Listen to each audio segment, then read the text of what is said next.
Hey guys, what's going on? Thanks for clicking the video and checking it out. So this is my 1958 Chevy Impala. This is where I found it. These are original pictures that I took when I found the car originally. I wish I would have known at the time that I was going to do some YouTube videos eventually.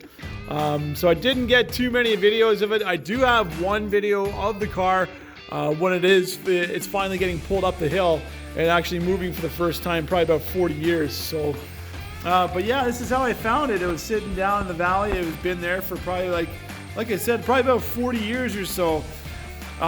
You know, it's been in a heavy collision there in the passenger side. You can see it's been hit pretty hard, and it's also been hit hard here too in the driver's side rear quarter. So the car is a level air car as well, factory level air.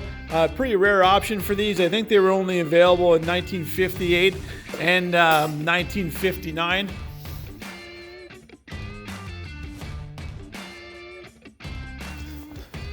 So that's me right there as I'm getting the car up out of the ground for the first time in 40 years and about to put wheels and tires on it.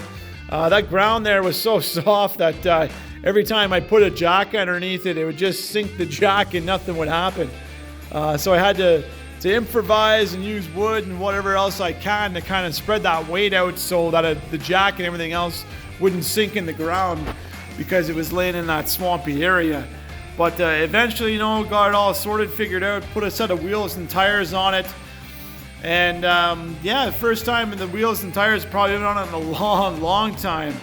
I know it looks pretty rough to some people, but yeah, to me, I seen something else that I could definitely make and build out of this car. So I put the work in, got the car up out of the mud, got the wheels and tires on it. Here we are. We're hooking the tractor to it, pulling it. The car is moving for the first time. For me, it was a really cool sight to see. You know, I definitely enjoyed just the process all together, getting the car up out of the ground, getting wheels and tires on it, hooking up the tractor, cutting some trees down to haul the car up out of that valley. So when I had first come across the car, you know, obviously like there was the rear collision on the driver's side.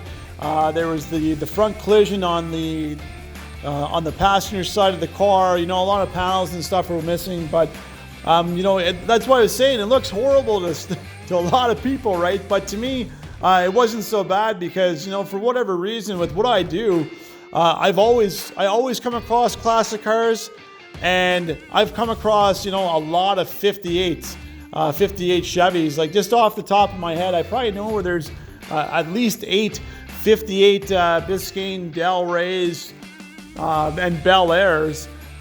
For these, you know, that I could use either for parts cars or whatever. I even knew where there was a guy just outside of Edmonton who had a roof and a firewall. You know, that's pretty much the only thing that was left of the car because I think it was cut in half. But you know, hey, there's my firewall for it already. I know where the Biscayne and the Delrays are. So there's a front clip.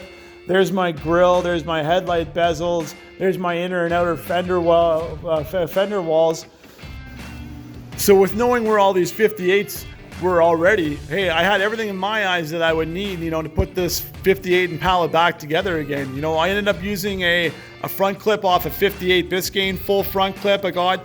I ended up using I got a firewall from a 58 Impala parts car, you know, if you can call it that, because the only thing left on that car at the guy's salvage yard was the roof and the firewall section. So, you know, I got all those. And like I was saying, the other stuff that I know I would need was, you know, readily available on, you know, different Impala remanufacturing websites like Classic Industries, Auto City Classics and stuff like that. You know, the trunk pans, the floor pans, inner and outer rockers, numerous patch panels, and, you know, headlight replacement panels, stuff like that I knew I'd need, you know, I'd be able to get. So I decided, hey, let's get this car up out of the ground, you know, get it back to the shop and get it ready to tear down. So stay tuned for the next video, guys. That's what I'll be doing, is tearing this thing down and get it ready for sandblasting.